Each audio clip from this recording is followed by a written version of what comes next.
Hi, I'm Joan Newcomb, and today's weekly musings is Dissolving Depression. I'm doing a series of weekly musings, and I'm using posts from my blog, Adventures in Density and Effort, as inspiration. Now, I wrote them a while ago, and the world has completely changed since then, yet I am finding the information still very pertinent. So I will summarize the topic at the very end based on everything that's going on in the world today. Also, I have some special offers, so stay tuned to the very end to see what they are. Dissolving Depression. For many people, February is a tough month. In the Northern Hemisphere, winter is dragging on, and the lack of warmth and sunshine has been taking its toll. The holidays are over, although Valentine's is coming up, which brings up relationship issues, and many of us are mourning losses. People seem to pass during the holidays. The veil is thinner, and we feel and miss our deceased loved ones more. Depression is a soggy, wet blanket, blocking our body, personality's awareness, and receptivity to us as consciousness. When you're under it, you feel powerless. People, places, and things have more control over your reality than you do. I struggled with depression from the time I was 12 until I was 35. When I left my first marriage, I was suicidally depressed. As a single parent, I made decisions which resulted in staying small and living in poverty so I wouldn't tip over the edge. During those years, I tried a number of solutions. I saw therapists, I was given antidepressants, I went to support groups, and then as an adult, I medicated myself with St. John's wort and kava kava. What created the ultimate turnaround was noticing my thoughts. I realized that I spent most of my day imagining myself talking to people about how terrible life was. I started noticing when I was doing it, whenever I was driving or when I'd fall asleep at night, and I would figuratively grab my ears and redirect my thoughts. I'd reframe it to all the good things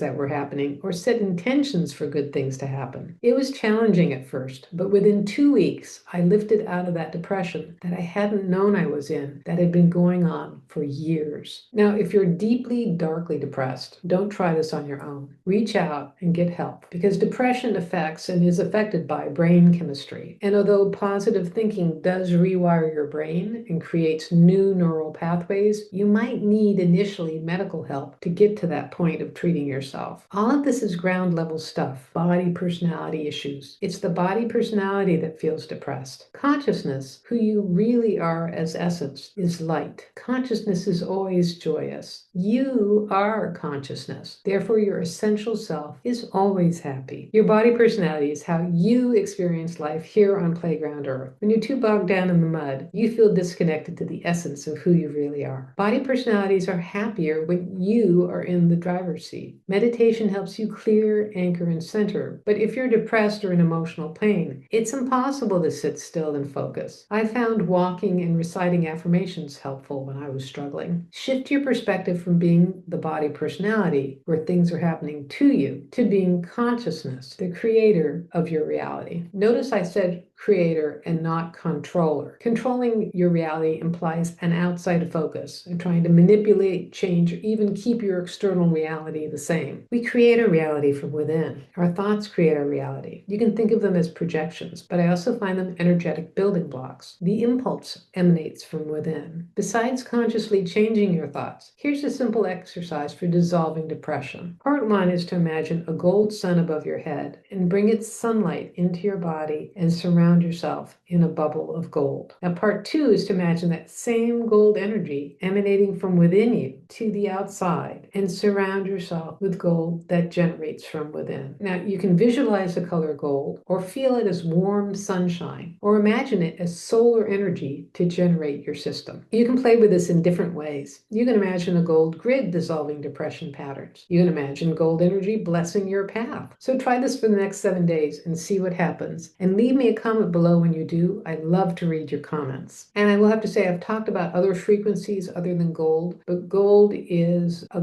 beneficial frequency for allowing consciousness to come into your body, and it really resonates with the physical body. So I wouldn't recommend, if you're struggling with depression, to try transparency or silver or some other frequency like that. But gold is a very gentle healing energy and very useful for dealing with depression. And I have to say, this is also very pertinent to what's going on today. If you spend too much time doom scrolling, you're definitely going to be depressed. And if I give a lot of weight to what's going on in the world today, I can feel individually threatened and make me very depressed. So all the things I talk about in all my videos, it's useful to come from a place of curiosity and playfulness, and I find they're far more effective when you do them spontaneously and from a childlike point of view. So if you like these videos, please share them with your family and friends and on your social media. And please click the heart button, the thumbs up button, like or subscribe. And that way you're telling the algorithm to get this out to people far and wide and to someone who really needs to see this information. And if you want a free sample of one of my consciousness techniques, click on the link below to the Skybox technique. It'll give you a drone's eye perspective of what's going on in the world today. If you want to learn how to do this for yourself, click on the link below to my self-study course. It'll give you tools and techniques for navigating your life as consciousness. And if you want to know more, my website is joan-newcomb.com, and there you can learn about my individual sessions and my coaching specials.